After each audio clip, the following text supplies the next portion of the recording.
Dialogue institué depuis avril 2012 pour aborder les questions qui préoccupent la classe politique ivoirienne. À la réunion de ce jour, nous avons eu à aborder 7 points essentiels. Un premier point d'information qui a porté essentiellement sur le financement exceptionnel des partis politiques. Un deuxième point, la question des prisonniers et du dégel des comptes. Un troisième point, le statut de l'opposition. Un quatrième point, la question des législatives. Un cinquième point, l'accès équitable aux médias d'État. Un sixième point, les questions administratives et sociales. Un septième point, la question de la Constitution. Et les divers. Et un huitième point de divers sur lequel il n'y a pas eu réellement pas de débat. Les partis membres du CPD, pour être venus à cette rencontre, vous savez, la démocratie s'est nourrie de rencontres. Si on ne se rencontre pas, on ne peut pas débattre. On ne peut pas dialoguer, on ne peut pas discuter. Et le président Félix Houphouët-Boigny disait que le dialogue est l'âme des forts. Nous sommes donc des hommes forts parce que nous avons parlé entre nous. Les débats ont été sincères et francs. Parfois, le ton assez dur pour faire avancer les choses, mais les conclusions sont bonnes et positives. Pour les conclusions, je vais laisser la parole au président de l'AFD, le président Afin Guessan, le Premier ministre Afin Guessan. Effectivement, le dialogue politique avec le gouvernement a repris. Je voudrais rappeler que pour que cela soit possible, le gouvernement a posé quelques gestes significatifs à travers le dégel des comptes d'une dizaine de cadres du Front populaire ivoirien et la libération de 9 prisonniers politiques.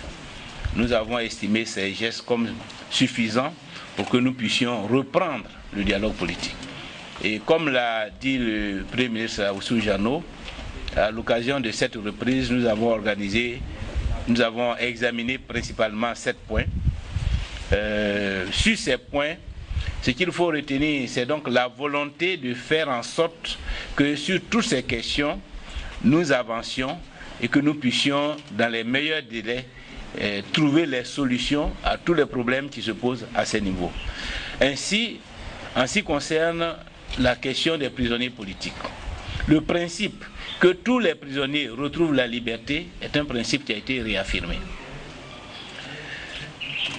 Dans la ligne droite des actes qui ont été posés précédemment, d'autres prisonniers devraient être libérés dans les jours à venir. Pour pouvoir nous mettre d'accord sur les modalités et peut-être même les listes des prisonniers, nous avons convenu d'organiser très prochainement une réunion spéciale sur la question des prisonniers politiques. Notre objectif et notre revendication a été que tous ceux qui sont des prévenus, qui sont des prisonniers, qui sont des prévenus, qui ne sont pas encore jugés et condamnés ou libérés, que tous les prévenus soient mis en liberté. Donc, à l'occasion de cette réunion spéciale, nous allons voir avec le garde des Sceaux et le Premier ministre Oussou à quoi nous allons parvenir en ce qui concerne cette revendication. Et si d'aventure ils n'étaient pas tous immédiatement, quel pourrait être le calendrier pour que d'ici la fin de l'année, la question des prisonniers politiques soit totalement résolue. Le Premier ministre Oussou, au nom du chef de l'État, a réaffirmé la volonté du chef de l'État de faire en sorte que, une fois que toutes les procédures seraient terminées, des décisions politiques soient prises afin que tous nos compatriotes qui sont actuellement dans les liens de la détention retrouvent la liberté au nom de la paix, de la stabilité et de la réconciliation nationale. Donc nous espérons aussi qu'à ce niveau, toutes les procédures vont avancer rapidement. En ce qui concerne le statut de l'opposition, le Premier ministre Oussou nous a confirmé que ce statut sera voté dans les semaines à venir, à l'occasion notamment de la rentrée parlementaire d'octobre.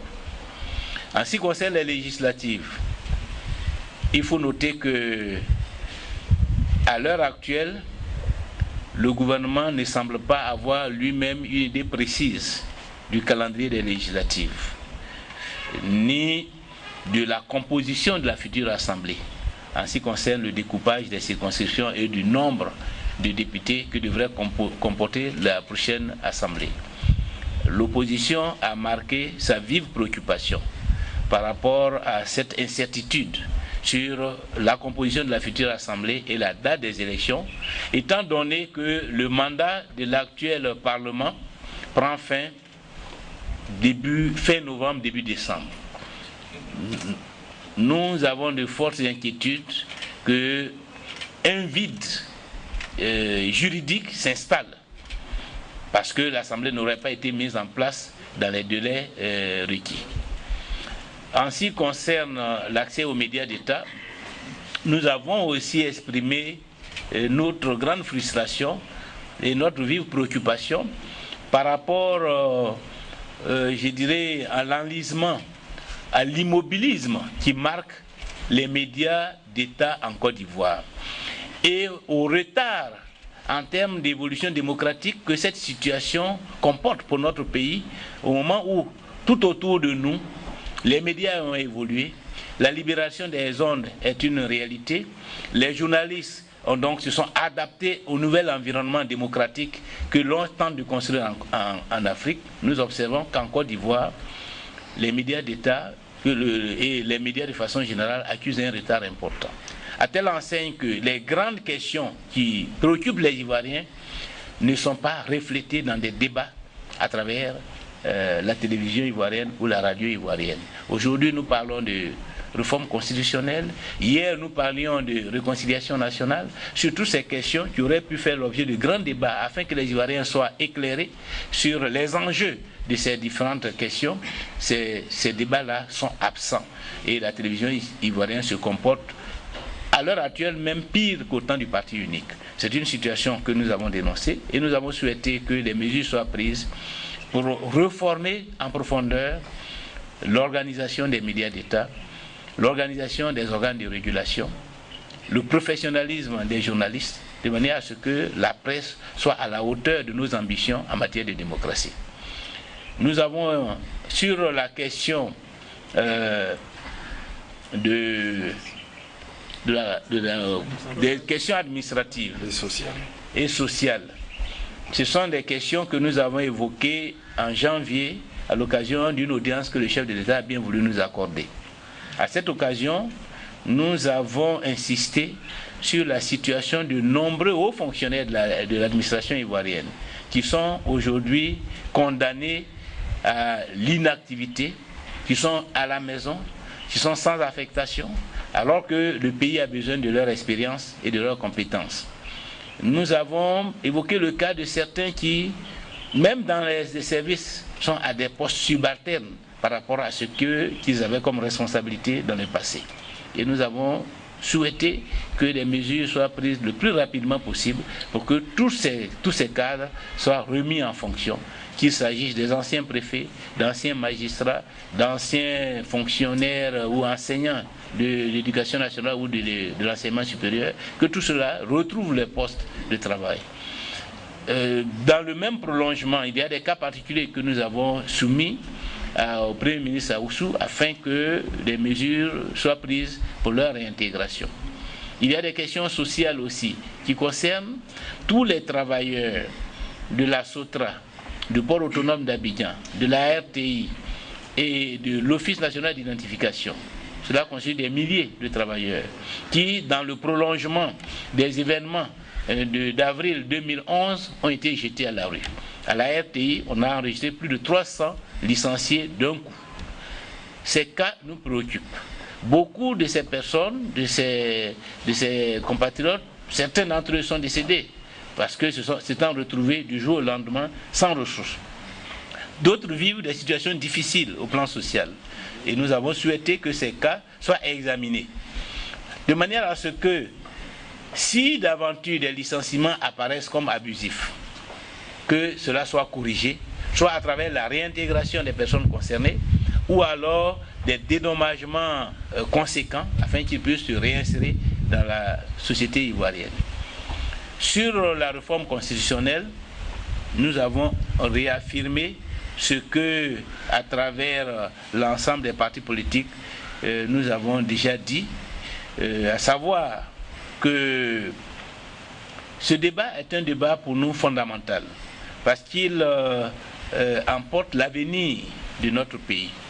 Plus qu'une élection présidentielle, la réforme constitutionnelle porte les ambitions de notre pays, et que ce débat doit donc être ouvert, parce qu'il s'agit de refonder le pays, de refonder l'État, de mettre en place de nouvelles institutions.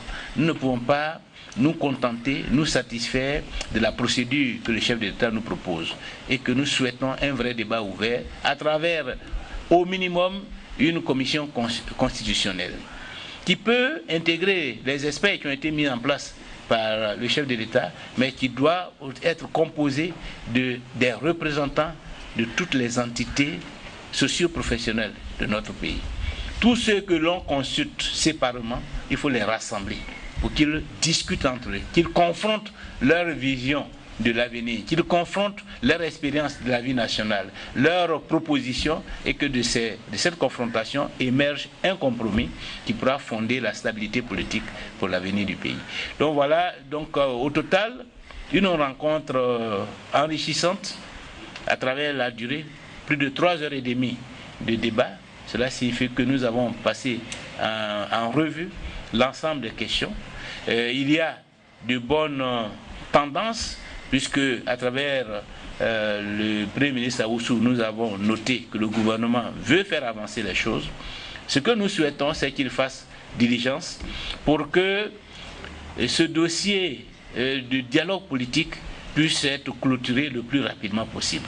C'est un dossier qui relève de la crise née de l'élection de 2010.